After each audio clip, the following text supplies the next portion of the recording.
Escala o conflito en Irán e esténdese a todo o Golfo. Mesmo Chipre recibiu un ataque. Teherán atacou a refinería máis grande do mundo en Arabia Saudita. Israel segue golpeando o territorio iraniano e Hezbollah no Líbano. Donald Trump di agora que non desbota poñer tropas americanas sobre o terreo. As familias galegas que teñan un menor en acollida terán preferencia á hora de adoptalo. É unha das novidades da Lei de Infancia e Adolescencia que comeza a tramitar a Xunta. O obxectivo é reforzar a protección e o benestar, priorizando o acollemento familiar fronte aos centros de menores. Tesouros que testemuñan séculos de historia da monarquía española, xoias que gardan os segredos da corte, pezas que difunden o legado do patrimonio nacional. Hoxe entramos na Galería das Coleccións Reais. Da man dun galego, coñeceremos reliquias que narran a historia das dinastías que reinaron en España. Boas noites. En menos de 72 horas a ofensiva dos Estados Unidos e Israel contra Irán estendeuse por Oriente Próximo e alcanzou territorio da Unión Europea cun ataque a unha base aérea británica en Chipre. A milicia xiita Hezbollah entrou no conflito e atacou Israel dende o Líbano. Mísiles norteamericanos e israelís caeron durante todo o día sobre Irán nunha ofensiva que din os dous gobernos só acaba de empezar. É a sexta ondada de bombardeos desde o inicio da operación que o sábado pasado acabou coa vida do líder supremo do país, Ali Khamenei. Agora trascendeu que tamén morreron a súa muller e varios familiares. Irán promete vinganza e négase a calquera tipo de negociación cos Estados Unidos. Este luns atacou con mísiles varias cidades de Israel, igual que o seu aliado no Líbano, a milicia xiita Hezbollah, que entrou de cheo no conflito, o que provocou un fogo cruzado co exército hebreo. A mecha que prendeu en Irán esténdese por todo o Oriente Próximo e afectoulle xa en maior ou menor medida a 10 países. Arabia Saudí, Qatar ou Emiratos Árabes aseguran que interceptaron drons iranianos sobre o seu territorio. En Kuwait esnafráronse 3 avións de combate estadounidense, segundo o Pentágono, derribados por erro polas defensas aéreas kuwaitís. E en Chipre, xa en territorio da Unión Europea, un dron do exército de Irán alcanzou unha base aérea británica. Tamén se evacuou o aeroporto ante a sospeita de que outro se dirixía cara ás instalacións. O bloqueo do Estreito de Hormuz ten xa as consecuencias previstas cunha xornada negra nos mercados financeiros. As bolsas europeas foron as que saíron peor paradas, co IBEX 35 español encabezando as perdas. Retrocedeu máis dun 2,6%, a maior caída desde abril do ano pasado. O conflito afecta unha vía pola que transita o 20% do petróleo e o gas mundiais. O barril de Brent, referencia en Europa, custa hoxe preto de $78, un 8% máis ca o venres. Unha suba menor comparada co do gas natural, encareceu un 44%.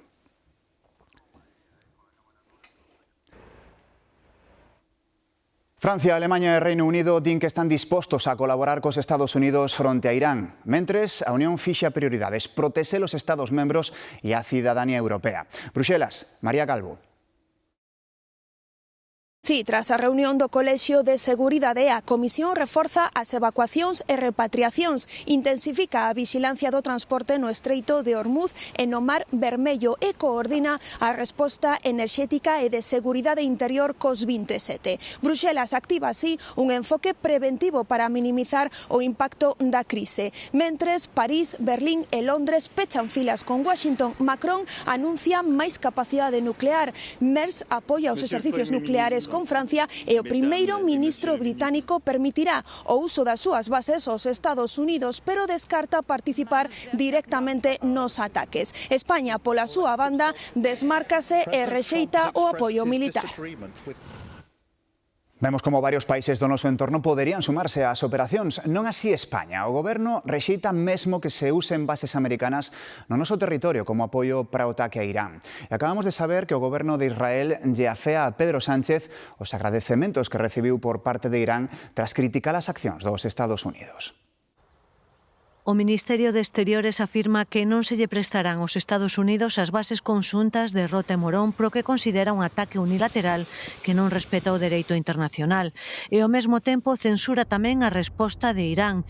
Este mesmo luns o ministro convocou o seu embaixador en España. Para trasladarle nuestro rechazo y nuestra condena a esas acciones injustificadas de Irán hacia los países de Oriente Medio. E condena tamén dos ataques a Chipre, país membro da Unión Europea. Polo momento, España descarta implicarse militarmente. Cada país toma sus decisiones. Sumar pecha filas co socio da coalición. Dentro de nuestra soberanía, primero, instemos a que la Unión Europea actúe por la vía diplomática. Mentres o PP lle pide ao goberno que non sexa ambiguo. España debe estar sin matices, junto a las democracias liberales. Al final, algo falla cuando los enemigos de la libertad aplauden al gobierno de Pedro Sánchez. O PP cree que España debe ir cos socios da Unión Europea e da OTAN. O peche do espazo aéreo deixou 30.000 españois atrapados na rexión afectada polo conflito. O goberno admite que polo momento non ten maneira de repatrialos. Nos falamos con algúns galegos. Están ben, pero non ocultan que están vivindo horas de moitísima tensión. Las 11:30 aquí en Doha. Está viendo destellos. Virgen María, mira. Así registraba un turista valisoletano o insólito rumbo que tomaron as súas vacacións. Está en Qatar, obxectivo desde o sábado de máis de 170 mísiles iranianos. No Emirato vive desde hai un mes o ourensán Javi Rey, adestrador de fútbol. Non podemos adestrar porque estamos en alerta, levamos 3 días que a recomendación do goberno catarí é que nos quedemos nos apartamentos e que non saíamos da casa. Aos Emiratos Árabes viaxou Ofelia, unha santiaguesa que non esperaba que os seus 4 días de praia se convertesen nunha odisea.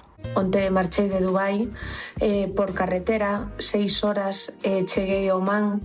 Estar no hall de hotel escoitando bombas interceptar misiles todo o tempo é horrible. Aínda que poucos, desde Oman aínda saen algúns voos. No resto da rexión, a repatriación dos 30.000 españois atrapados pola guerra é agora mesmo imposible.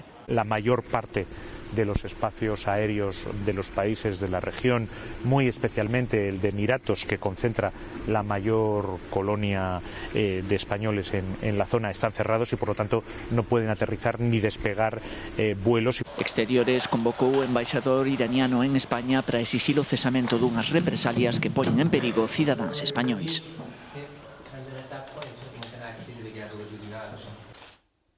Estamos agora nos Estados Unidos para coñecer os plans de Donald Trump. O presidente dos Estados Unidos abre a porta a unha guerra prolongada contra Irán e non descarta mandar soldados ao país. Nova York, Argemino Barro. A Casa Branca envía máis forzas ao Golfo Pérsico para bombardear Irán. Durante a súa primeira comparecencia desde o ataque, Donald Trump declarou que a guerra podería durar 4 ou 5 semanas, pero que Estados Unidos está preparado para máis. Algo que algúns expertos cuestionan, xa que as municións, en particular os mísiles interceptores, son limitados. As mensaxes da administración son contraditorias e non está claro se busca un cambio de réxime en Irán ou negociar cun novo líder. Pouco antes, nunha entrevista con The New York Post, Trump, como seu ministro de Defensa Pete Hegseth, non descartou enviar tropas sobre o terreo.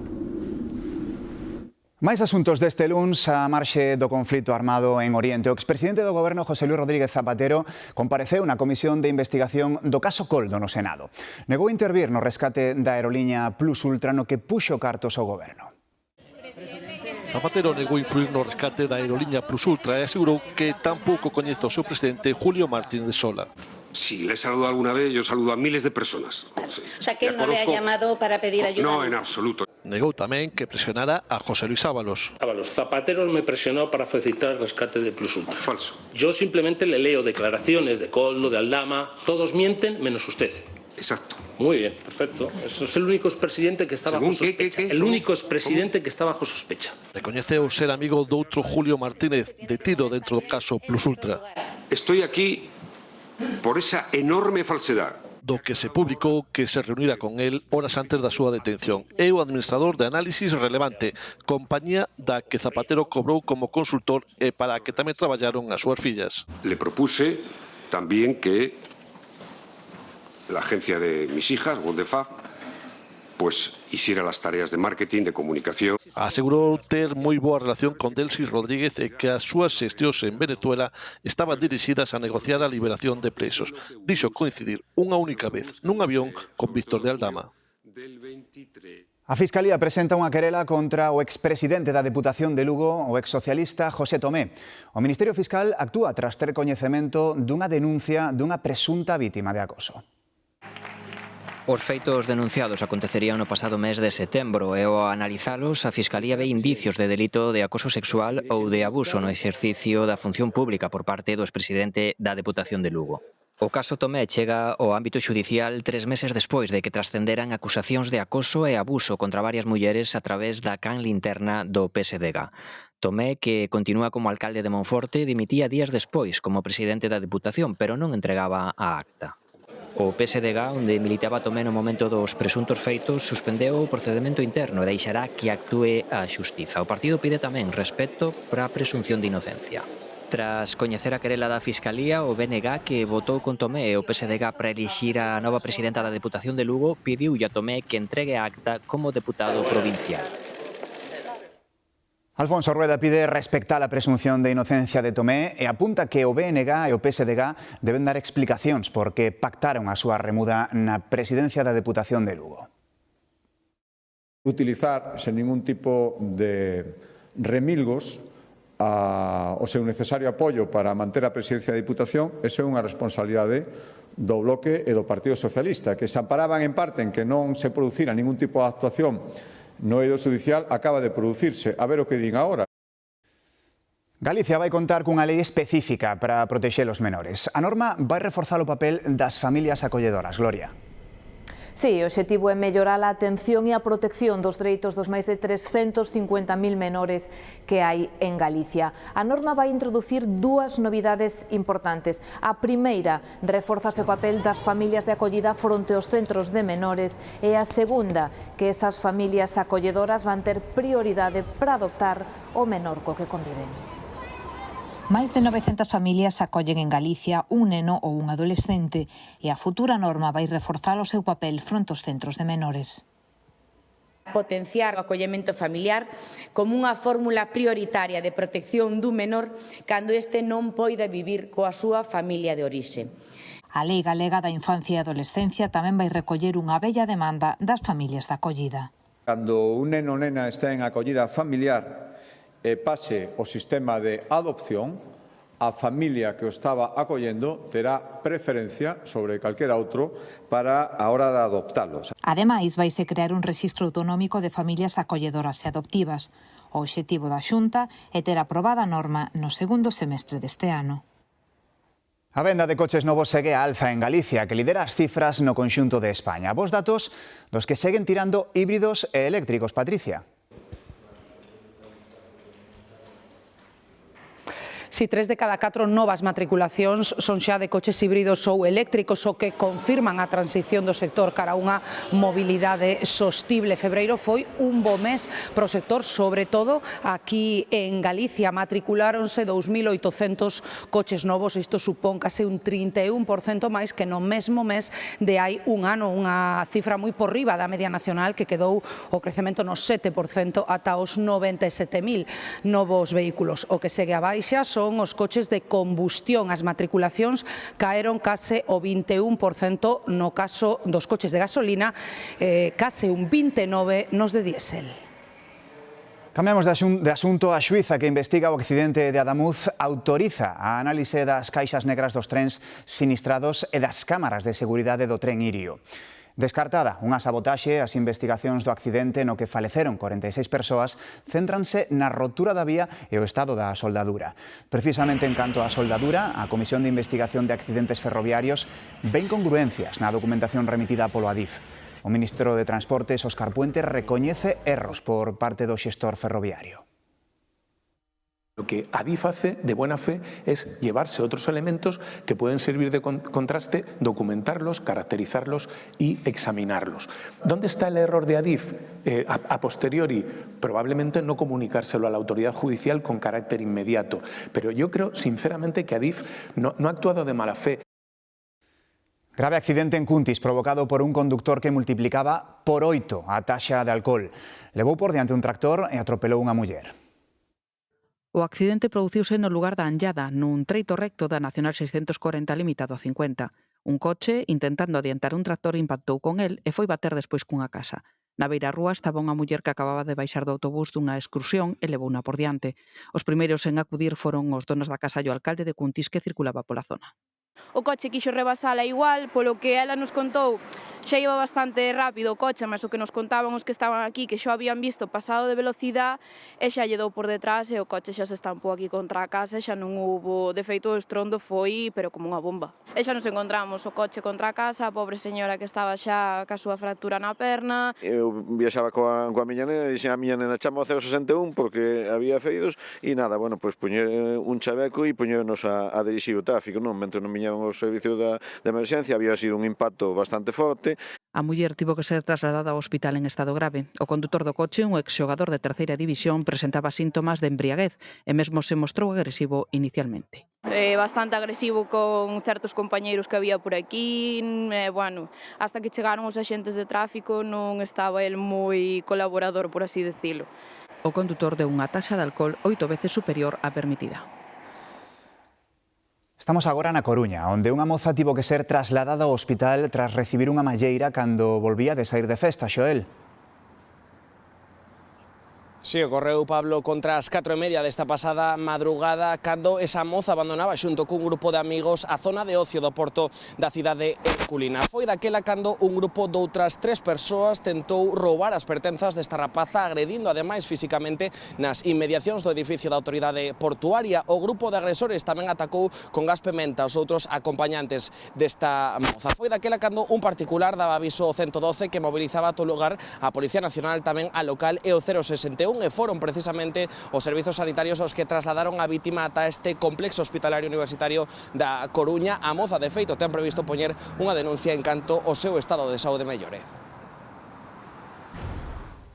En Pontevedra detiveron un home por unha presunta agresión á súa exparella. A policía local foi ata o domicilio e comprobaron que o home levaba unhas semanas residindo ca muller, malia ter prohibido achegarse a menos de 100 metros dela por unha condena previa de violencia de xénero. Cando o prenderon, o detido ameazou a vítima diante dos axentes. En o distrito madrileño de Carabanchel, a Policía Nacional detivo un home que se presentou na comisaría e confesou que matara a súa caseira.